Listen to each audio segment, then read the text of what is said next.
अनेक मतदार हे पावसाच्या सगळ्या अडचणींचा सामना करून इथपर्यंत पोहोचले आहेत आणि एशियाटिक सुद्धा एका कोपऱ्यात न राहता ती मुंबईच्या सर्व भागांमध्ये या ना त्या पद्धतीने तिचं अस्तित्व दाखवून देईल अशी रचना निर्माण.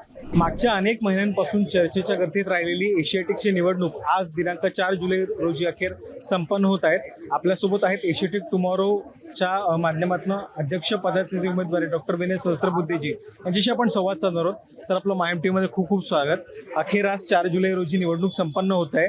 वातावरणाच्या संदर्भात काय सांगाल सर? वातावरण खूप उत्साहवर्धक आहे. एवढा पाऊस असून सुद्धा अनेक मतदार हे पावसाच्या सगळ्या अडचणींचा सामना करून इथपर्यंत पोहोचले आहेत आणि चांगल्या पद्धतीने मतदान होत आहे. मला खात्री की एशियाटिकच्या इतिहासात एवढा उत्साह कधी दिसला नसेल तेवढा आज दिसतो आहे.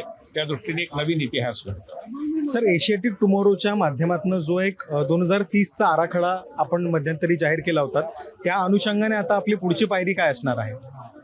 असं की सगळ्यात महत्त्वाचं आहे की एशियाटिकची आर्थिक तब्येत सुधारणं, त्याकरता खाजगी आणि सरकारी निधी संपादन करणं, कर्मचाऱ्यांचे प्रश्न सोडवणं, पुस्तकं गहाळ होतात ते रोखणं आणि इथला दस्तावेज, इथला ग्रंथसंग्रह हा तरुणांपर्यंत जाईल याची रचना करणं आणि एशियाटिक सुद्धा एका कोपऱ्यात न राहता ती मुंबईच्या सर्व भागांमध्ये या ना त्या पद्धतीने तिचं अस्तित्व दाखवून देईल अशी रचना निर्माण.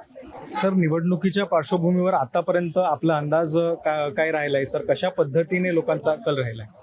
मला असं वाटतं की जेवढं मतदान झालंय त्यातलं कमीत कमी 60 ते 70% मतदान आमच्या बाजूला, त्यामुळे आम्ही निवडून येणार हे स्पष्ट. खूप खूप धन्यवाद सर.